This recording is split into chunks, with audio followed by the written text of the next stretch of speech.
형들, 요즘 장 보러 가봤어? 물가 진짜 미쳤지? 근데 이게 그냥 조금 오른 게 아니야.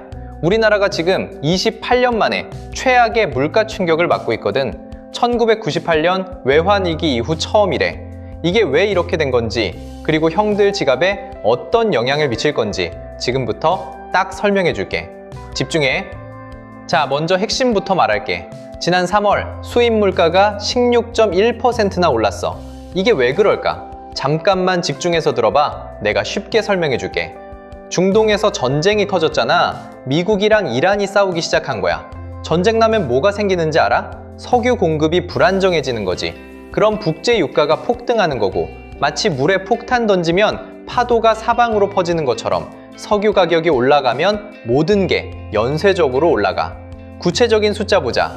2월에 두바이유가 배럴당 68달러였어. 그런데 3월 128달러야. 한 달 만에 거의 2배가 된 거지. 원화로 계산하면 88.5% 올랐어. 1985년 통계 시작 이후 역대 최고야. 그럼 이게 형들한테 무슨 상관이냐고? 엄청 큰 상관이야. 형들이 쓰는 플라스틱 제품 있지? 그거 만드는 원료가 나프타라는 건데 이게 46.1% 올랐어. 비행기 타려면 제트유가 67.1% 올랐으니까 항공권 가격도 덩달아 오르는 거야. 택배 받지? 배송비도 오르고, 음식 배달시키지? 배달비도 오르는 거야. 석유로 안 만들어지는 게 뭐가 있어? 거의 모든 게 다 연결되어 있다고. 여기서 더 심각한 게 뭔지 알아? 우리나라는 원유의 70%를 중동에서 들여와.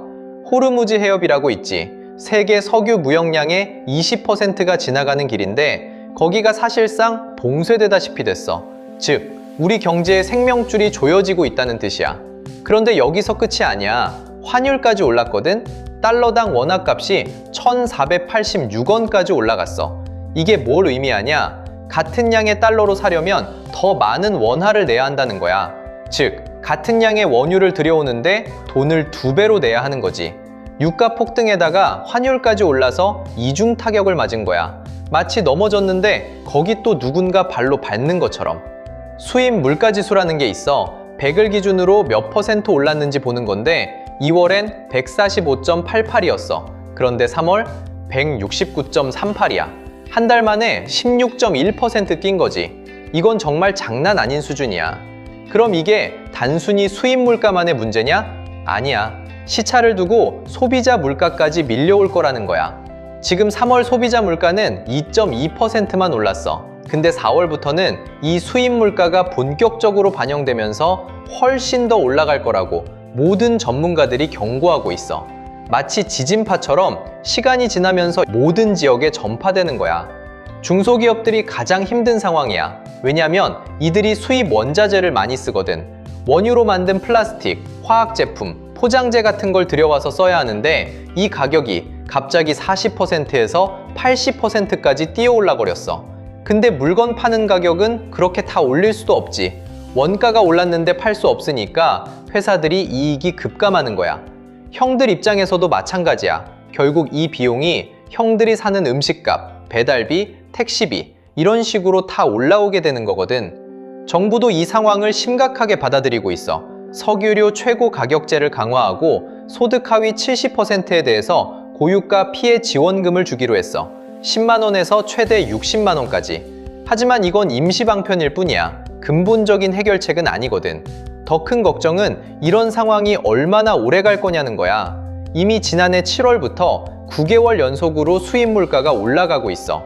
이건 단순한 일시적 변동이 아니라 구조적 문제라는 뜻이야. 중동 전쟁이 언제 끝날지 아무도 모르고 에너지 가격이 언제까지 이 수준일지도 알 수 없거든. 산업연구원 같은 기관들은 이런 고유가가 지속되면 스태그플레이션이 나타날 수 있다고 경고해. 스태그플레이션이 뭐냐고? 경기는 안 좋은데 물가는 올라가는 최악의 상황이야. 1970년대 오일 쇼크 때 있었던 악몽이 다시 올 수 있다는 뜻이야. 그럼 우리가 할 수 있는 게 뭐냐? 먼저 정부가 해야 할 일이 있어.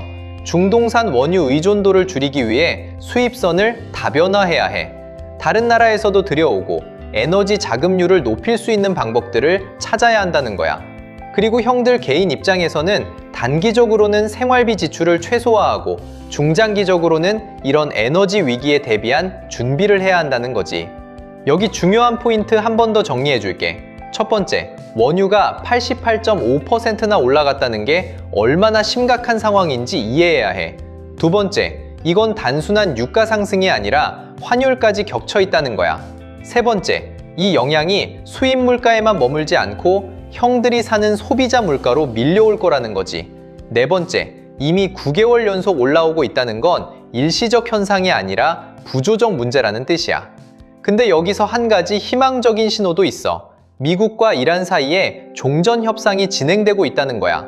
만약 협상이 성공하면 유가가 내려갈 거고 이 모든 악순환이 멈출 수 있다는 거지. 그래서 앞으로 일주일, 2주의 뉴스를 매의 눈으로 봐야 해. 중동 전쟁이 끝나는 신호가 나오면 주식시장이 반등하고 환율이 안정화되고 물가 상승도 가라앉을 거야. 자, 정리해보자. 28년 만에 최악의 수입 물가 급등이 일어났어. 이건 중동 전쟁으로 인한 유가 폭등과 환율 상승이 만들어낸 재앙이야. 이미 형들 주변에서 물가가 올라가는 걸 느끼고 있을 텐데 앞으로 더 심해질 거라는 게 전문가들의 진단이야. 하지만 종전 협상이 성공하면 이 악순환을 멈출 수 있다는 희망도 있어.